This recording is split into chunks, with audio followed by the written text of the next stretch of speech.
오늘은 능히 감당하는 교회, 능히 감당하는 교회라는 제목의 17번째 하나님 말씀 증거하도록 하겠습니다. 여러분, 한 주간 어떻게 지내셨어요? 네, 그 어느 때보다도 유행을 바라거나 편법을 쓰지 않고 힘들어도 올바른 방향대로 가야 할 길대로 여러분 힘들지만 꿋꿋이 한 주를 살아내셨죠? 네, 여러분 그게 말씀의 능력입니다. 네, 뿌이 하시는 분이 계시네요. 여러분 이 승리의 뿌이가 여러분 모두에게 오늘 임하기를 축복합니다. 여러분 삶이라고 하는 것은요, 말씀을 심는 과정입니다. 말씀이 심겨지면 그때부터는 내가 감당이 안 돼요. 싹이 터오르고 가지가 오르고 열매가 맺는데 30배, 60배, 100배가 아니라요, 때로는 1000배, 10,000배가 되기도 합니다. 그래서 오늘 우리가 받는 말씀은 그냥 지나가는 말씀이 아니고 이 말씀이 반드시 나를 변화시키고 하나님 앞으로 이끌어 갈 줄로 믿습니다. 우리 지난주 능히 감당하는 교회 16번째였는데요, 우리가 본 말씀은 바로 시험당할 즈음에 또한 피할 길을 내신다라는 말씀이었어요. 근데 우리가 이 말씀을 읽을 때 내심 기대하는 게 있잖아요. 야, 진짜 하나님이 나한테만 뭔가 좀 쪽집게 과외처럼 주지 않으실까. 남들은 다 어려운 삶을 살아도 나에게만은 특별한 혜택을, 뭐 로또 번호 몇 개쯤이야, 하나님 뭐 이런 것쯤이야, 뭐 그냥 뭐 6개 주시는 거 일도 아니잖아요. 그런데 남보로는 뒷길로 나를 좀 빼주시지 않을까? 야, 적중주 여기에 투자하면 산다, 이런 걸 나한테 알려줄 것 같은 느낌을 받잖아요. 그런데 과연 그런 뜻일까? 피할 길을 내신다는 게 그런 말일까? 여러분, 우리가 남들이 어렵다는 저 취업의 바늘귀를 우리가 만약에 하나님 찬스로 통과한다면, 이런 아빠 찬스, 엄마 찬스, 내 실력이 아닌 뭔가의 도움을 얻는 이런 것을요, 요즘은 금수저라고 부르고, 그것은 바로 이 시대 정신, 정의와 공정의 가장 정면으로 위배되는 일이죠. 그래서 교회가 욕을 먹는 이유 중에 하나도 하나님한테 나만 잘 되게 해달라고, 나한테만 특별한 길을 열어달라고 하니까, 아, 교회 밖에 있는 사람들은 뭐 왜 지네만 잘 되길 바래, 같이 잘 돼야지 라고 하는 거죠. 시험 당할 즈음에 또한 피할 길을 내신다는 말씀은, 이 피할 길은 편법이 아니라고 했습니다. 요행이 아니라고 했습니다. 그건 뭡니까? 바로 살 길입니다. 우리가 살 길이 있는데 이 살 길로 가지 않고 우리는 엉뚱한 길을 잡고 가니까 하나님이 야, 제대로 된 길을 가라고 알려주시는 거죠. 그래서 여러분, 이 길이 어디 있냐, 이게 중요한 거 아니겠어요? 사람들이 이 길이 어디 있다고 말합니까? 사람들은 당연히 돈에 있지요. 돈에 있으면 얼마나 좋은데요. 목사님이 돈이 없어 보셔서 그래요. 이런 분들 많아요, 저한테도. 목사님 돈이 있어 보면 얼마나 좋은지 아세요? 목사님 얼마나 편한지 아세요? 아, 안타깝다, 이런 분들 계세요. 저도 안타까워요. 근데 여러분, 돈이 다가 아니잖아요. 게다가 힘이 다라는 분도 있어요. 힘이 있으면 정말 편하고 좋아요, 목사님. 그런데 여러분, 그게 길은 아니잖아요. 그리고 어떤 분들은 교육에 있다, 잘 가르쳐 보니까 애들이 잘 되더라, 아이고 남부럽지 않더라, 좋더라. 그런데 여러분, 그것도 길 아니잖아요. 그러면 길은 무엇인가? 우리가 하나님 앞에 나를 바로 아는 것입니다. 아모스 선지자는 말하죠. 빨리 다른 박질하는 자도 있고 강한 자도 있고 용사도 있고 활을 가진 자도 있는데, 즉 우리로 바꿔 말하면 돈 많은 사람, 잘난 사람, 가진 사람 뭐 많은데, 이들이 하나님 앞에 서니까 빨리 다른 박질하는 자도 도망할 수가 없고, 강한 자도 자기 힘을 낼 수가 없고, 용사도 자기 목숨을 구할 수가 없고, 활을 가진 자도 설 수가 없더라. 서지 못한다는 얘기는 주저앉는다는 얘기예요. 돈 있어도 주저앉고요, 힘 있어도 주저앉아요, 잘 배워도 주저앉아요. 하나님 앞에 설 수가 없다.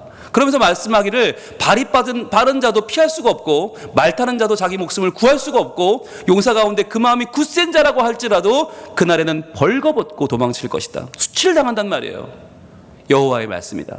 즉 하나님 앞에서 우리가 하나님 보여주시는 참된 길, 참된 진리, 참된 생명 외에 내가 생각하는 그 어떤 길도 길이 아니고 그것을 믿었다가 낭패를 볼 것이다 라고 하나님 말씀하고 있는 거예요. 자, 그렇다면 그 길은 무엇입니까? 바로 하늘로부터 내려온 길, 하나님께서 열어주신 길, 바로 우리를 살리는 길. 우리 같이 읽어봅니다. 시작. 예수께서 이르시되 내가 곧 길이요 진리요 생명이니 나로 말미암지 않고는 아버지께로 올 자가 없느니라. 아멘. 예수 그리스도 그분만이 길이시다. 여러분, 이게 우리의 살 길이요, 우리의 걸어가야 할 길인 줄 믿습니다. 여러분, 이것을 매일매일 고백하는 게 신앙이에요. 다른 무엇도 아니고 예수님 나를 위해서 죽으신 그 십자가의 길을 내가 걷겠습니다. 그런데요, 여러분, 이게 귀에 딱지가 않도록 들었는데 우리는 아직도 편치 않아요, 이야기가. 왜냐하면 십자가에 죽은 예수가 무슨 힘이 있냐, 뭔가 더 있어야 될 것 같아요. 더 좋은 교회, 더 큰 교회, 더 이름난 교회, 더 대단한 목사님, 뭐 엄청난 성가대, 뭐가 있어야만 되지 예수만으로 부족한 것 같은 그런 착각이 우리가 든단 말이에요. 그래서 여러분, 우리는요 자꾸만 엉뚱한 곳을 향해 가요. 예수로 안 될 것 같고, 더 있어야 할 것 같고, 그래서 우리는요 더 내가 노력해서 공로를 세워봐야 될 것 같고요, 내가 뭔가 더 많이 안다고 사람들의 추앙을 받아야 될 것만 같고요, 더 우리는 욕심을 부리는 거예요. 그런데 그러다가는요 진창에 빠져버립니다. 방향을 잃고 질주를 멈추고 우리는 예수님께 시선을 고정해야만 하는 것이죠. 오 주님, 주님만이 나의 길이십니다. 오 주님, 주님만이 나의 살 길이십니다. 고백해야 되는 거예요. 그래서 예수님을 벗어난 시선을 이제는 돌이켜야 한다. 아무리 세상 사람들이 우리에게 야 그렇게 믿는 거 아니야, 이렇게 해야 돼, 저렇게 해야 돼, 아무리 많은 이야기를 해도 예수님 한 분, 우리의 살아갈 그 길에 우리는 우리의 시선을 주목해야 한다는 말씀을 나눴어요. 우리 같이 읽어볼까요? 말씀 시작. 믿음의 주요 또 온전하게 하시는 이인 예수를 바라보자. 그는 그 앞에 있는 기쁨을 위하여 십자가를 참으사 부끄러움을 개의치 아니하시더니 하나님 보좌 우편에 앉으셨느니라. 아멘. 십자가가 끝이 아니고요, 십자가를 참아내는 힘이 뭐냐, 바로 하나님의 보좌라는 거예요. 하나님의 보좌의 영광을 바라보며 십자가를 참을 수 있어요. 우리에게도 마찬가지죠. 우리의 길은 십자가로 끝이 아니라 그 길 너머에 하나님의 보좌의 영광을 바라봐야 한다는 것입니다. 그래서요 십자가 뒤에는요 영광의 보좌가 있습니다. 영광의 보좌를 바라보는 자만이 십자가를 통과할 수 있어요. 십자가를 견뎌낼 수 있어요. 오직 예수님이 우리의 피할 길이요 하나님께로 가는 길이 되어 주시기 때문에 이제 시험 받을 즈음에 피할 길이 되시는 우리 주 예수님을 찬양하며 살아가자라는 말씀을 지난주 나눴습니다. 이제 여러분 다시 한번 묻겠습니다. 여러분 어떻게 사셨어요? 우리의 길이 되시는 예수님만 의지하고 믿음으로 사셨죠? 아멘. 그렇습니다. 여러분의 하루하루의 삶의 목적과 의미가 바로 예수님이기를 축복합니다. 오늘은 드디어 이제 마지막 날이에요. 전 마음이 떨려요. 우리가 올해 2022년을 맞이하면서 어떻게 주제를 선정해야 되나, 어떻게 주제 말씀을 저희가 받아야 되나를 고민을 정말 많이 했어요. 근데 그러면서 하나님은 반드시 이 2022년에 우리에게 능히 감당할 힘을 주실 것이다. 하나님 분명 살아계셔서 우리에게 놀라운 일을 행할 것이다 라는 분명한 믿음을 가지고 제가 이 주제와 선구를 정했었는데 띄워주시죠. 오늘의 제목 같이 했습니다. 시작. 능히 감당하는 교회. 능히 감당하는 교회 17번째 시간이에요. 우리가 1월 첫 주부터 시작해서 지금 절기를 제외한 모든 주에, 절기를 제외하고 총 16번에 걸쳐서 이 말씀을 나눴습니다. 능히 감당하는 교회. 한 절 말씀을 16주를 나눴어요. 오늘 17번째 시간이에요. 왜 그럴까요? 여러분 하나님의 말씀이 그만큼 놀랍고요, 그만큼 심오하고 그만큼 넓기 때문이에요. 그만큼 깊어서 우리가 다 알 수 없기 때문에 한 주, 두 주로는 안 되니까 17주 동안 여기 매달렸어요. 여러분 이 말씀이 다시 한번 우리의 가슴속에 심겨지기를 원합니다. 같이 읽겠습니다. 시작. 사람이 감당할 시험 밖에는 너희가 당한 것이 없나니 오직 하나님은 미쁘사 너희가 감당하지 못할 시험 당함을 허락하지 아니하시고 시험 당할 즈음에 또한 피할 길을 내사 너희로 능히 감당하게 하시느니라. 아멘.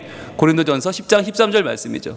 이제는 여러분 이 말씀이 한 구절 한 구절이 예사롭지 않아야 돼요. 이게 그냥 스쳐 지나가면 안 되고요. 하나하나 쿵 이 말씀이 와서 내게 하나님의 발걸음으로 심겨져야 돼요. 오늘 이 가운데서 오늘 마지막 말씀입니다. 같이 읽겠습니다. 시작. 너희로 능히 감당하게 하시느니라. 이 결론 말씀을 볼 거예요. 너희로 능히 감당하게 하시느니라. 여러분 그런데 묻겠습니다. 여러분 이제 능히 무엇이든 감당할 수 있습니까? 어떠한 시험도, 어떠한 유혹도, 어떠한 연단도 다 감당할 수 있습니까? 아니 우리 아직 아닌 것 같은데 목사님 몇 주 더 해야 될 것 같은데요. 우리가 아직 자신이 없어요. 그런데 왜 하나님 우리에게 너희로 능히 감당하게 하신다고 말씀하시는가? 여기는 중요한 한 단어가 있습니다. 주목해야 될 단어 뭘까요? 능히일까요? 감당일까요? 예, 바로 이것입니다. 너희로입니다. 너희로. 이게 무슨 말이냐? 네가 아니란 말이에요. 개인이 아니에요. 내가 아니에요. 나는 못하죠. 아이고 내가 어떻게 감당해요 하나님. 저 큰일 나요. 잘못 보셨어요. 그런데 하나님은 누가 너래? 너희라고. 공동체야. 너희 함께야.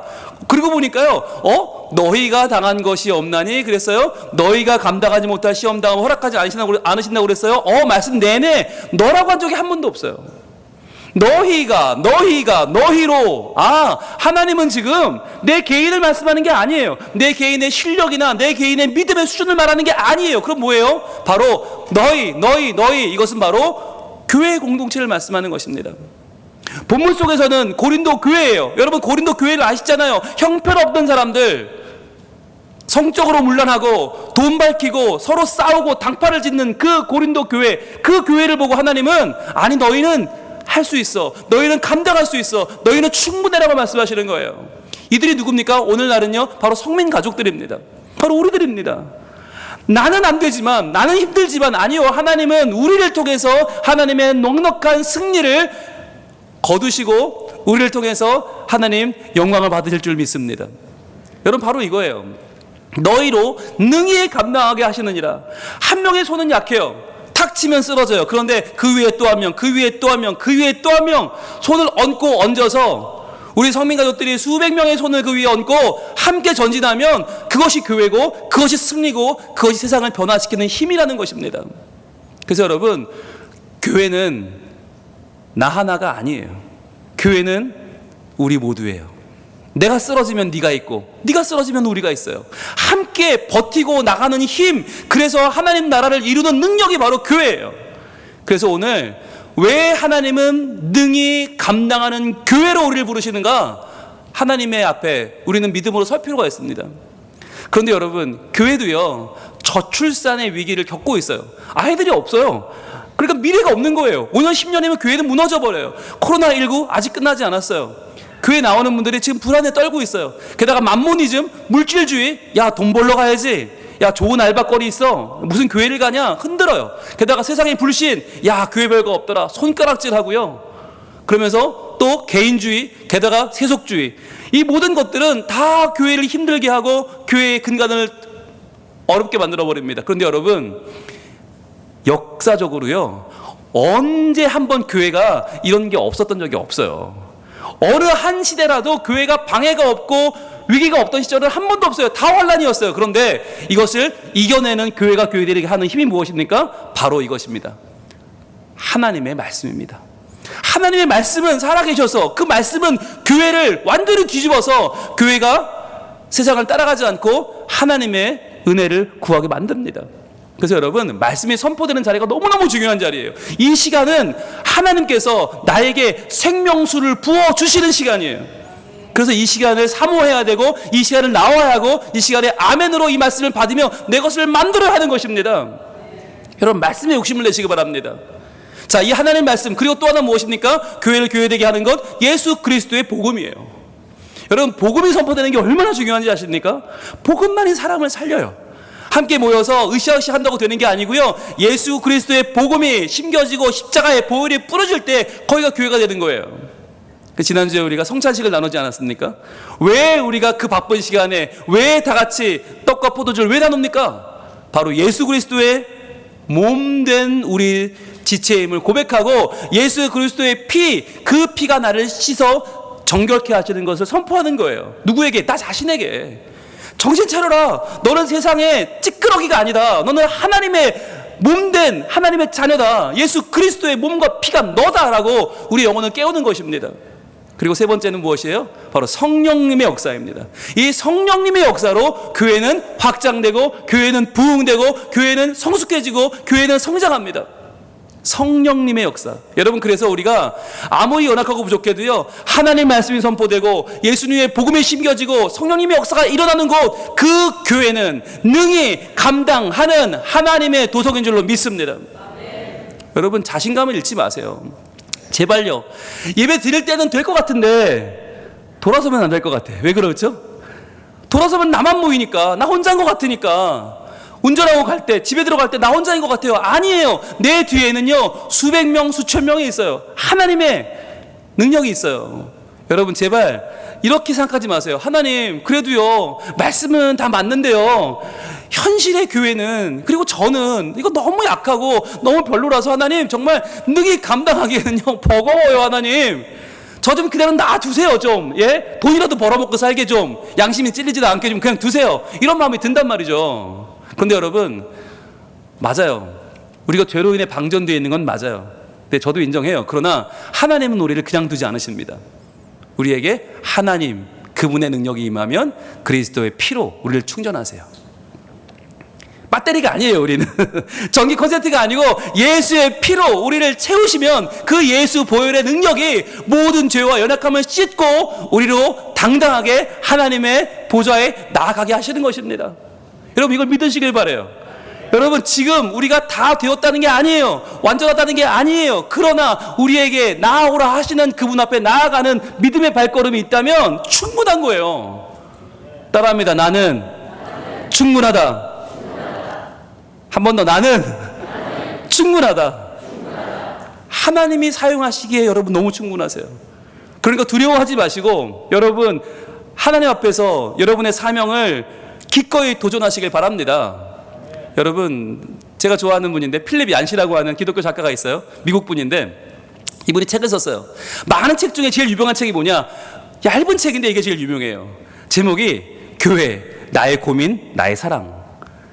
이분이 얼마나 교회에 대해서 사랑하는데 고민거리라는 거예요. 근데 이 마음이 뭐냐, 하나님의 마음이에요. 하나님의 교회를 보실 때 교회 너무너무 사랑스러운데 야 내가 너 때문에 고민이다 이러고 있다는 거예요. 왜? 교회가 몰라요. 하나님의 거룩하심을 모르고 하나님의 능력을 모르니까 교회가 맨날 불안하고 흔들리고 맨날 교회가 아유 저도 못해요 안 돼요 이러고 있으니까 하나님 보시기에 야 너는 영원한 나의 사랑이자 영원한 나의 고민거리다 하신다는 거예요. 근데 이 책의 마지막 이야기를 소개하려고 해요. 이 책의 마지막 이야기가 뭐냐면 필립 얀시가 러시아 출신의 미국 작곡가 이야기를 합니다. 이고르 스트라빈스키라고 하는 이 작곡가는요 유명한데 왜 유명하나, 곡을 어렵게 쓰기로 유명해요. 너무 어렵게 써. 그러니까 이 도전자들이 바이올린 아무리 열심히 연주를 해도 이걸 따라를 못 가요. 그러면서 연습하다 화가 나. 왜 이렇게 썼어 곡을. 진짜 화가 나네. 그리고는요 한 명이 찾아갔어요. 며칠 밤을 새워 연습하다가 안 되니까 찾아가서 아니 선생님 너무하는 거 아닙니까? 예? 당신의 곡은 제대로 연주하려고 하면 너무 어려워요. 연습을 해도 안 돼요. 대체 뭘 의도하신 겁니까? 라고 물어봤어요. 그랬더니 이 스트라빈스키가 아주 유명한 말을 합니다. 아주 유명한 말. 최선을 다해서 어떻게든 연주하려고 도전하는 자네의 그 자세가 바로 내가 의도한 바였네 라고 말했다는 거예요. 이걸 잘 연주하라고 만든 곡이 아니에요. 완벽하게 하라는 게 아니에요. 그런데 요즘 사람들이 음악을 너무 가볍게 여기고 적당히 연습하고 무대에 서니까 그 꼴 보기 싫어서 죽도록 한번 연습해 보라고, 될 때까지 해보라고, 되든 안 되든 끝까지 한번 해보라고 자네처럼 열심히 하는 청년들을 위하여 내가 만든 곡이야. 자네 고마워. 자네가 내 의도야 라고 했다는 거예요. 여러분 이 이야기를 필립 얀시가 교회 나의 고민 나의 사랑에서 마지막 예화로 등장하면서 무슨 얘기를 하고 싶었던 걸까요? 그는 이야기합니다. 하나님께서도 우리 교회에게 요구하는 하나님의 수준은 완벽한 승리가 아니라는 거예요. 우리에게 악보를 주신 이유는 악보를 완벽하게 연주해야 되는 게 아니라 하고 또 했는데 안 돼. 또 해보는 거예요. 하나님 너 능히 감당 안 되는데 못하고 있어요. 어떡해요 하나님. 또 해봐. 또 도전해봐. 여러분 하나님이 원하는 것은요 포기하지 않는 도전이라는 거예요. 포기하지 말고 또 붙잡고 씨름하고 또 도전하고 또 한번 해보는 것, 그것을 하나님은 기대하고 계신다라고 하는 거죠. 그래서 여러분 우리가 해야 될 일은 뭐냐, 바로 우리를 마침내 능히 감당하게 하실 하나님, 내가 아니고요. 여러분 능히 감당하는 교회는 내가 아니고 감당하게 하실 하나님을 붙잡는 믿음의 공동체인 줄 믿습니다. 그 하나님을 의지하고 신뢰하는 것, 그것이 바로 우리가 해야 할 일이라는 거예요. 여러분, 완벽한 승리 못했다고 하나님 절대로 우리를 욕하지 않으십니다. 우리를 타박하지 않으십니다. 오히려 뭐라고 하실까요? 수고했다, 착하고 충성된 종아. 네가 작은 일에 충성하였으니 큰 것을 내가 너에게 맡기겠다. 하나님 하신다는 것입니다. 여러분, 용기를 내십시오. 여러분이 지금 하고 있는 그 일은 작은 일이 아니라 하나님이 인정하시고 하나님이 밀어주시고 복주시면 큰 일로 연결될 믿음의 첫 발걸음인 줄로 믿습니다. 여러분, 시편 43편 5절 너무너무 유명한 말씀인데요. 같이 읽어봅니다. 시작. 내 영혼아, 내가 어찌하여 낙심하며 어찌하여 내 속에서 불안해하는가. 너는 하나님께 소망을 두라. 그가 나타나 도우심으로 말미암아 내 하나님을 여전히 찬송하리로다. 아멘. 너무너무 유명한 말씀이에요. 내 영혼아, 내 속에 있는 내 영혼이 지금 불안하고 낙심하고 너 정신을 못 차리는 거예요. 그래서 다시 한번 말해주는 거예요. 네가 어찌하여 낙심하느냐, 어찌하여 내 속에 불안해하느냐. 너는 하나님께 소망을 두라. 여러분, 이 말씀이 시편에 보시면 한 번, 두 번, 세 번 계속 반복이 돼요. 왜? 우린 또 실망하거든요. 또 낙담하거든요. 에이, 내가 무슨 아이고, 내가 무슨 능히 감당하는 교회야. 나는 아니야. 나는 빼고. 아니라는 거예요. 너는 하나님께 소망을 두라. 그가 나타나 도우심으로. 그런 나타나신다, 너의 삶에 도우신다, 너의 삶을. 그래서 그 하나님을 우리가 여전히 찬송하게 만들어 주신다는 것입니다. 여러분, 여기서 내 영혼아를 바꿔볼게요. 이렇게 바꿀게요. 내 교회여. 하나님의 지금 음성이 우리에게 들려옵니다. 내 교회여. 자, 우리 같이 읽습니다. 시작. 내 교회여, 내가 어찌하여 낙심하며 어찌하여 내 속에서 불안해하는가. 너는 하나님께 소망을 두라. 그가 나타나 도우심으로 말미암아 내 하나님을 여전히 찬송하리로다. 아멘. 영광의 박수 하겠습니다. 하나님께. 할렐루야. 내가 아니에요. 하나님이에요. 여러분, 용기를 가지세요. 하나님께서 나의 예배를 받으시고 하나님이 내게 말씀하시고 하나님이 이루시고 하나님이 영광을 받으실 줄 믿습니다. 여러분, 이제 우리가 교회가 교회되기 위해서, 능히 감당하는 교회되기 위해서 해야 할 일이 있어요. 그게 뭐냐? 바로 우리가 지난 상반기 내내 불러오던 우리의 주제 찬양, 성도의 노래입니다. 환난과 가난과 고난, 수고로움은 아마 끝나지 않을 겁니다. 여전할 것입니다. 그러나 그런 가운데서도 성도는 믿음을 지켜 나가는 것이죠. 주를 섬기는 일에 자신을 다 드리고도 그래도 아까워서 더 드리고 싶어서 하나님께 간곡한 마음으로 구하며 나아가는 사람, 진리의 말씀 붙잡고 성령의 능력으로 자기를 새롭게 만들어 가는 사람, 그 사람이 바로 하나님이 찾으시는 교회예요. 능히 감당하는 교회. 누구입니까? 바로 나입니다. 바로 우리입니다. 하나님, 내가 여기 있습니다. 아무것도 아닌 것 같으나 하나님이 함께하는 부유한 자, 하나님이 살려 승리하게 만드시는 거룩한 백성, 하나님이 사용하시는 이 땅을 변화시킬 그 한 사람, 바로 나입니다. 하나님, 나를 사용하소서.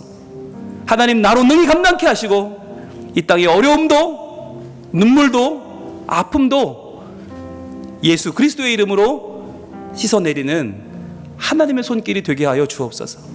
여러분, 코로나를 이겨냈어요. 이성이 회복되고 있어요. 여러분, 코로나가 문제가 아니에요.